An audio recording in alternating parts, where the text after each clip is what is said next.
हमारे साथ इस वक्त जगत गुरु राम भद्राचार्य जी हैं। महाराज जी लगातार सनातन पर कई संदेश देते रहे हैं।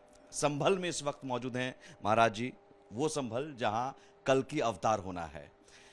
महाराज जी, आप संभल में मौजूद हैं और मौजूदा जो परिदृश्य आप देख रहे हैं बंगाल से लेकर तमाम जगहों पर, क्या वो वक्त आ गया है, समय आ गया है कि अब सनातन की रक्षा के लिए अवतार की जरूरत है? निश्चित समय आ गया है। सनातन की नहीं, सनातन धर्म की रक्षा के लिए अवतार की आवश्यकता है। और अवतार के पहले सभी हिंदुओं को जग जाने की आवश्यकता है। मैं तो कहूँगा अवतार तभी विलंब लगेगा जी। पर अब सब हिंदुओं को जग जाना चाहिए और विधर्मियों का डट कर मुकाबला करना चाहिए। बंगाल में जो हो रहा है हम देख रहे हैं, वहां से हिंदुओं को पलायन करना पड़ रहा है। बहुत दुर्भाग्यपूर्ण है। सरकार को वहाँ राष्ट्रपति शासन लगा देना चाहिए।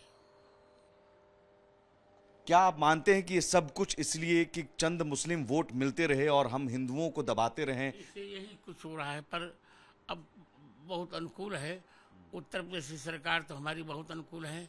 योगी जी अच्छे हैं और तुम्हारे जो डीएम हैं यहाँ के संभल के, तो मेरे ही शिष्य हैं, राजेंद्र पंसिया, वो बहुत अच्छे हैं और यहाँ की एसपी भी बहुत अच्छे हैं। तो अब हम इतने कहेंगे कि जो पलायन हो रहा है हिंदुओं का, वो न जागने के कारण यदि हम जग जाएंगे ना तो अपने आप पलायन रुक जाएगा और इनको मुंहतोड़ उत्तर मिल जाएगा। आपने यहाँ कथा में भी कहा कि अब तो मंदिर जहां हम है वो तो निकालेंगे ही, हाँ छेड़ोगे तो छोड़ेंगे नहीं। मैंने पूरा कहा जी। भूल कर भी किसी को न छेड़ेंगे हम, और छेड़ने पर किसी को न छोड़ेंगे हम। तो संभल में आप अभी 24 नवंबर को जो हिंसा हुई उसके बाद आप यहाँ पर हैं, क्या आप महसूस कर रहे हैं संभल? बहुत अच्छा महसूस कर रहे हैं। कल की अवतार का प्रभाव यहाँ पड़ा, तभी ऐसे समर्थ अधिकारी हमें मिले। सीओ हमारा बहुत अच्छा है, अनुज चौधरी। आशीर्वाद लेने आए थे आपसे? बहुत प्यारा लड़का है, पहलवान है, आनंद आता है। और एसपी हमारे बहुत अच्छे हैं, क्या नाम उनका, कृष्ण कुमार जी। और राजेंद्र जी तो बहुत अच्छे ही हैं। कल अभी उनके यहाँ मैं था रात में, कल जलपान के लिए उन्होंने बुलाया था। अब सब कुछ ठीक हो जाएगा। अब सब कुछ ठीक हो जाएगा, बल्कि अभी यहाँ तक कि जी, जो कल की धाम बना रहे थे प्रमोद कृष्णन जी, उनके कारनामे बड़े खराब थे पहले। हाँ। पर भगवान के बाद वो भी ठीक हो रहे हैं। अब वो भी ठीक हो रहे हैं, भव्य मंदिर बनाने की तैयारी में। पहले तो क्या क्या कुकर्म नहीं किए उन्होंने, पर अब सब ठीक हो रहा है। महाराज जी, लेकिन संभल में अब जामा मस्जिद के बाद एक दरगाह का भी मुद्दा आया। हम भी कल गए थे वहां से। लगातार दरगाह के नाम पर अवैध कब्जा किया गया। 40 बीघा जमीन तालाब की कब्जा कर ली गई, उसको अतिक्रमण मुक्त कराया जा रहा है। अभी डीएम साहब से बात हुई, वो जांच कर रहे हैं। वक्फ के नाम पर आपको लग रहा है कि जो अब तक गुंडागर्दी हो रही थी वो अब सुधर रहा है? गुंडागर्दी इनकी इतनी बढ़ गई थी। हम लोगों ने ट्रिपल तलाक की प्रथा हटाई, वो भी कानूनन हटाई। जहाँ महिलाओं का शोषण हो रहा था, 25-25 बच्चा पैदा करके जब वो वृद्ध हो जाती थे तो 3 बार तलाक कहकर उनको छोड़ दिया जाता था।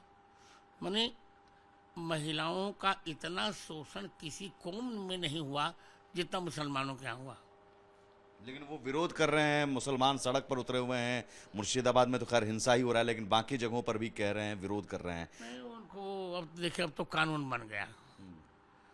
अब लोकसभा में भी पास हो गया, राज्यसभा में पास हो गया और राष्ट्रपति ने मोहर लगा दी।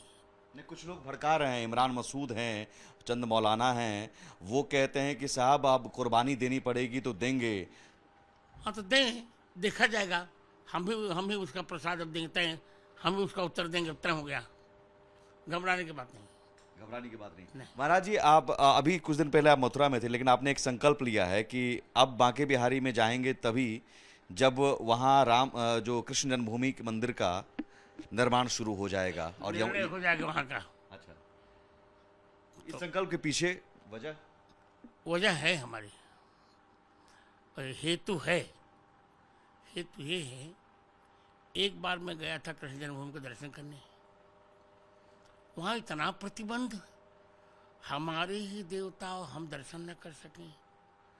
और आपको पता नहीं है, ये तो मंदिर प्रतीकात्मक बना दिया गया है, वास्तव में भगवान के गर्भगृह पर ही इन बेईमानों ने मस्जिद बनाई है। वो हम कोर्ट से लेंगे, जैसे हमने राम जन्मभूमि ली, उसमें मेरी ही गवाही मुख्य काम कर रही थी, उसी प्रकार यहाँ भी लेंगे हम। हमें कृष्ण जन्मभूमि भी चाहिए, काशी विश्वनाथ भी चाहिए, और संभल भी चाहिए। लेकिन हम एक तरफ लड़ाई और आप लड़ाई लड़ रहे हैं, दूसरी तरफ जो हिंदुओं को मारा जा रहा है, ऐसे में बंगाल के हिंदुओं को या फिर बांग्लादेश में भी हमने देखा, हिंदुओं को क्या करना चाहिए? बार बार तो कह रहा हूँ, एक ही प्रश्न आप 10 बार कर चुके, हिंदुओं को जगना चाहिए और शक्ति से निपटना चाहिए। शक्ति से निपटना चाहिए, ठीक है। मैं ये समझना चाह रहा हूँ, मोदी जी और योगी जी की राज में जिस तरह से एक जन जागरण भी हो रहा है, और साथ ही साथ वक्फ कानून को लेकर 370, राम मंदिर, ये सारी चीजें, आगे क्या और आप उम्मीद कर रहे हैं उनसे? अभी बहुत, आपकी उम्मीद क्या है महाराज जी? अभी बहुत कुछ उम्मीद कर रहा हूँ। हाँ। अभी हमें गोवध बंद करवाना है, गंगा यमुना की अविरत धारा ले आनी है हमें। अभी गंगा जी में तो अभी 80% कार्य हो गया, यमुना जी का भी अवशेष है। और हिंदी को राष्ट्रभाषा संसद में घोषित करानी है, रामचरितमानस को राष्ट्र ग्रंथ घोषित कराना है, गौ माता को राष्ट्रीय धरोहर घोषित करानी है। मनुस्मृति को बहुत गाली दी जा रही है, क्या कहें? मैं कुंभ में मेरी कथा हो चुकी है। मनुस्मृति को गाली देने वालों को मैंने चैलेंज किया है कि वो आके हमसे समझें कि मनुस्मृति का कौन सा श्लोक राष्ट्र के विरोध में है। दुर्भाग्य है कि अंबेडकर का मैं आदर करता हूं, पर इनके साथ एक दुर्भाग्य था, वो संस्कृत नहीं जानते थे। यदि संस्कृत जानते होते तो मनुस्मृति के प्रति उनकी इतनी कुधारणा न बनी होती। आप कह रहे हैं रामचरितमानस या मनुस्मृति को गाली देकर ये हिंदुओं में बांटने की एक कोशिश की जाती है। बहुत अधिक, सब समाधान होगा, थोड़ा धैर्य रखिए बस। ठीक है, जरूर। तो यहाँ पर महाराज जी ने कहा कि जरूर हिंदुओं को जागने की जरूरत है, जन जागरण हो रहा है और इसे और तेज करने की जरूरत है, और सब समाधान होगा। अब अयोध्या के बाद काशी मथुरा की भी बारी है, और संभल भी हमारा होगा। सहयोगी वीडियो जर्नलिस्ट आकाश सक्सेना के साथ मैं सुमित झा, संभल, रिपब्लिक भारत।